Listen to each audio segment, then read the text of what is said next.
Welcome to this edition of Backstage Pass with Lia Chang. I'm your host, Lia Chang. On this segment of Backstage Pass with Lia Chang, I'm paying tribute to producer, director, and New Federal Theater founder, Woodie King Jr., who passed away on January 29th at Weill Cornell Medical Center following complications from emergency heart surgery. He was 88 years old. Known for his more than 5 decades spent providing opportunities for minorities and women in the performing arts, King was named a Legend of Off-Broadway by the Off-Broadway Alliance in 2020, the same year his New Federal Theater received the Tony Honors for Excellence in the Theater. He was inducted into the American Theater Hall of Fame in 2012 and received the Innovative Theater Award for Sustained Excellence in Theater. He has won an Obie Award for Sustained Achievement, TCG's Peter Zeisler Award, AEA's Paul Robeson Award, AEA's Rosetta LeNoire Award, an Honorary Doctorate in Humane Letters from Wayne State University, a Doctorate of Fine Arts from the College of Wooster, and honorary doctorates from Lehman College and John Jay College of Criminal Justice. He was the subject of biographical documentaries such as The King of Stage, the Woodie King Jr. story, directed by Junie Smith, and TCG's Legacy Leaders of Color video project. In 2023, Woodie received the 2023 New Federal Theater National Treasure Award at the 2023 New Federal Theater Gala at the Edison Ballroom.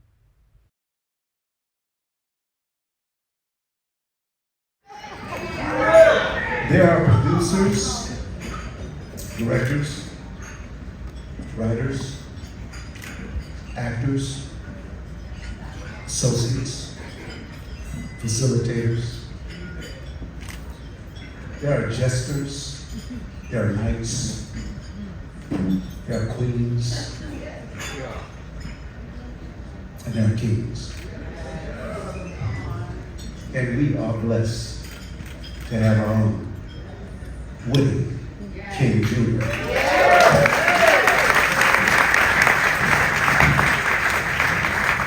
There is not much said that I can offer that has not been said tonight, but I do have a story. Lynn Whitfield mentioned laughter. Laughter is the most beautiful thing in the world. It brings joy, it brings strength, it brings togetherness, it brings love. I was in, I think, Benton Harbor, Michigan, touring with my theater company. We were touring home. I was playing Cephas Miles. And in the middle of the play, I heard this laughter that threw me off. Just a little bit, I got back on track. It's strange laughter. And at the end, when I went to my dressing room, Ron Miller comes in with this gentleman who had that same laugh.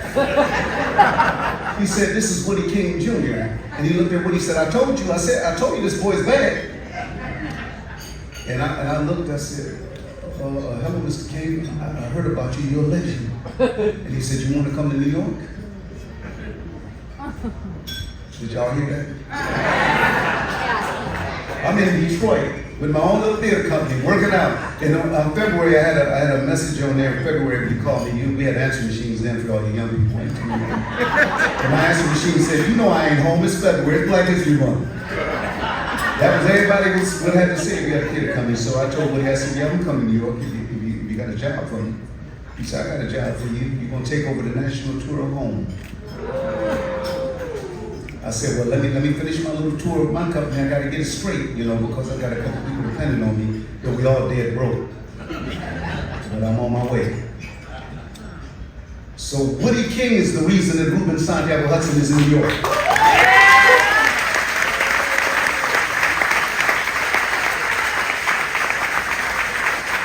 And a very interesting thing happened when I marched into the New Federal. I had to find it, I was, Detroit boy, I had a portfolio and everything, had my pants pulled up with the half up. I thought I was sharp, I thought I was cool, I was a square.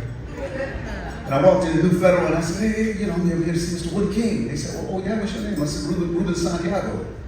And Woody was gonna give me a job even though my name was Ruben Santiago. That's before I put Hudson on it and had to let people know that I'm black too. Woody still was gonna give me a job. I walked in, I said, hey Woody, I said, when we gonna start rehearsing? He said, oh, Sam might wanna do it now. But I'm gonna find you something. And he found me something, Boogie Woogie and Booker T. And then, Woody remember, he said, yeah, in every play I do, I try to hold it together, but I hear that laugh out there. And it goes to my mind, Woody's here. And when I hear that laugh, I know I'm safe. I know I'm loved. And I know that my path was led here through God, through my mama, and Woodie King.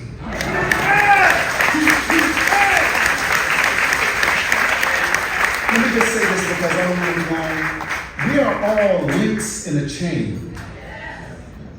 All links. And what we forget sometimes in our little small cubicles is that link adds to another link, to another link. And that continuum is power. The lock to all those links, all of us are here because of one master lock, and that's Woody.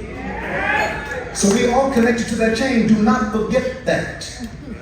And what happens is in our journeys, and in the snatching away, when you reach a certain plateau, you get snatched.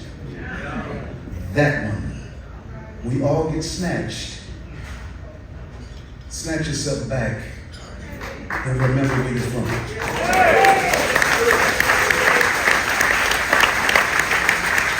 We are all links in a chain, a strong, powerful chain. We all need to contribute the best we can, and this is a hard time. So ain't nobody making nobody do a damn thing, but everybody can do something. So let's do what we can. And I want to say this to you, Woody. You have made a way out of no way, and you have made a great way. People talk about Broadway. It's your way. Because everybody in this room is connected to you, and for some small reason, and Woody and I, we can, you know, I can wax eloquent about places. We were just in Detroit being honored in Detroit together. But they put a statue of Woody in the Charles White Museum. I didn't even know, and I'm gonna tell you, I'm like, I don't know why I was there. Because Detroit adopted me and I adopted Detroit, and I love Detroit from the bottom of my heart. What up, Detroit, because Detroit took this young boy and taught him how to be a man, embraced and held on to me, and all, you know, and I knew Ron, before I knew Woody, so Ron, you gotta be Woody. You got to be Woody. In that meeting, that one meeting there helped make this meeting here. So I ask you all to continue to pray for each other, pray for this community, pray for Woody, keep him strong. Because he is our king. Woody the King, Woodie King Jr.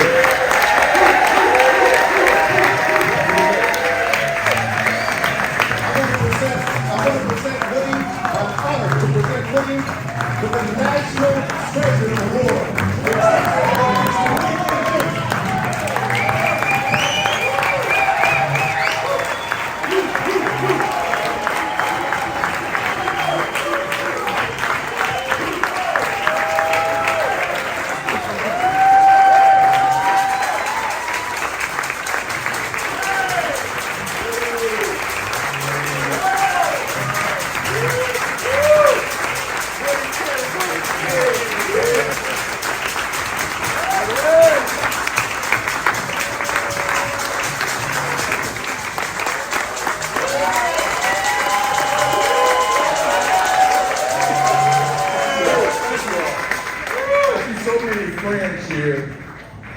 My granddaughter, I think is here. Imani, is she here? I guess Imani is not here. I thank all of you so much. We love you, Woody.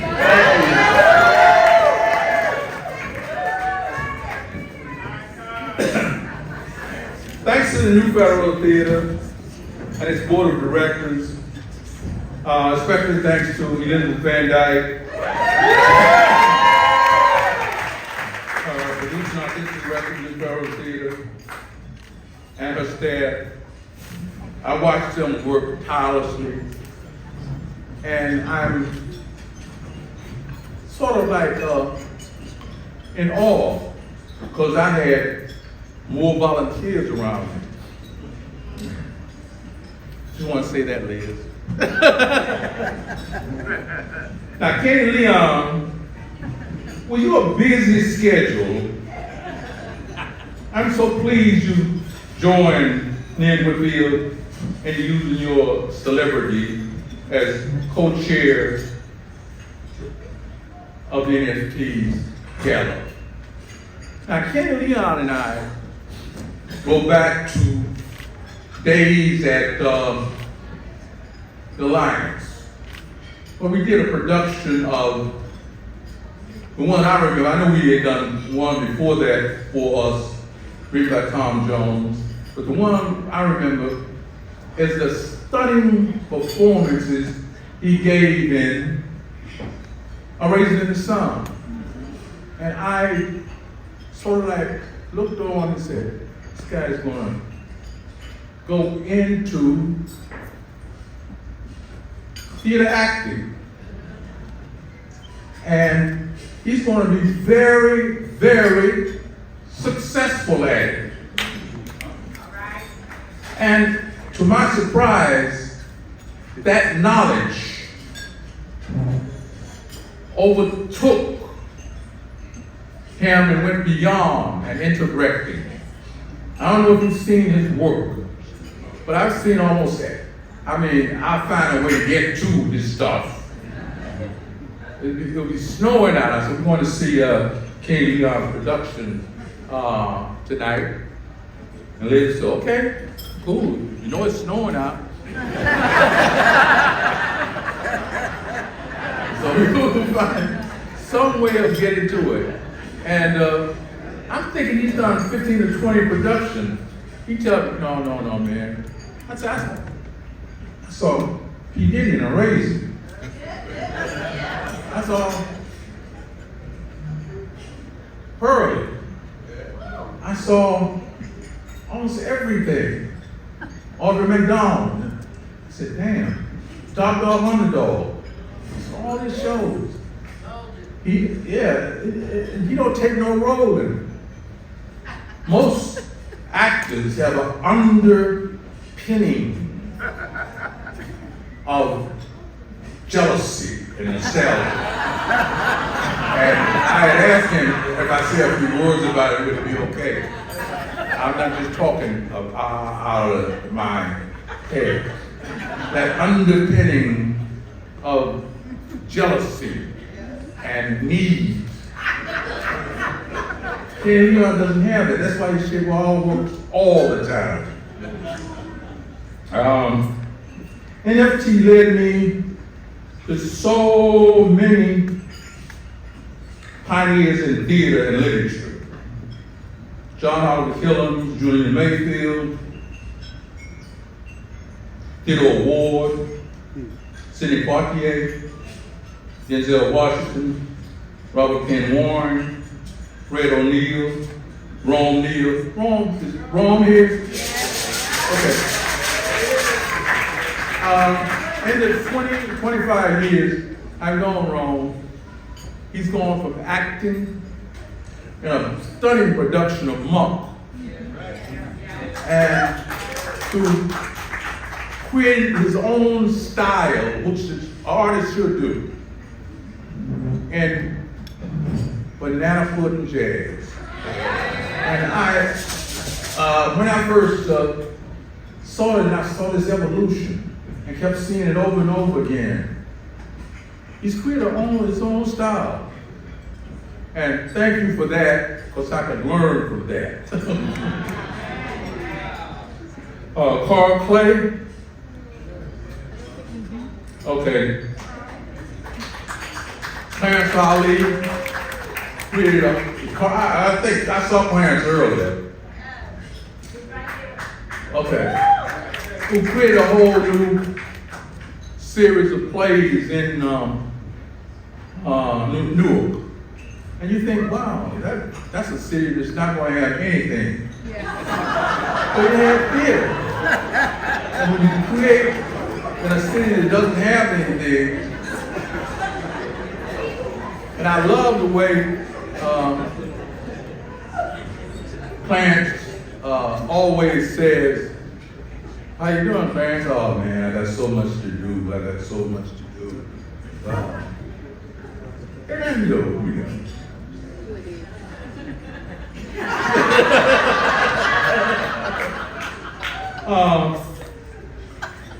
Lloyd Richards, Glenn Turman, Michael Schultz, Rosa Rivers, Harry Fishburne, Kenny Leon, Ed Bullins, which you saw, Lawrence Holder, Connie Elder, Jim DeJong, Elaine Jackson, I hope she's here. She's here? Okay. Yes, she's here. Okay, Charles Fuller, Amiri Baraka, Langston Hughes, Ntozake Shange, Joseph F. Langston Hughes, Ntozake Shange, Rosanna Beverly. I saw her earlier. How Rosanna could take a poem and make an unbelievable statement about art and culture.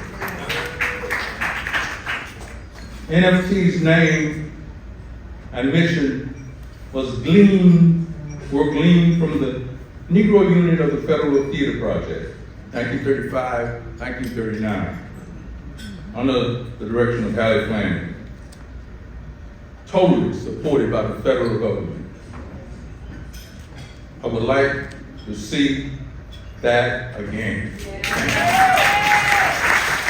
The National Treasure Award in recognition of your distinguished achievements, founding New Federal Theater, and thereby integrating thousands of artists of color into the mainstream of the American theater. By providing training to underserved community members, for producing over 400 plays, for writing many books and editing anthologies that serve the theater, for producing and directing several films and documentaries that stand the test of time, for mentoring and nurturing many emerging artists, for supporting Black theaters and theater makers around the country, and finally, for devoting your entire life to Black theater, to New Federal Theater, and thereby leaving us a priceless, precious legacy. We celebrate you, Weill!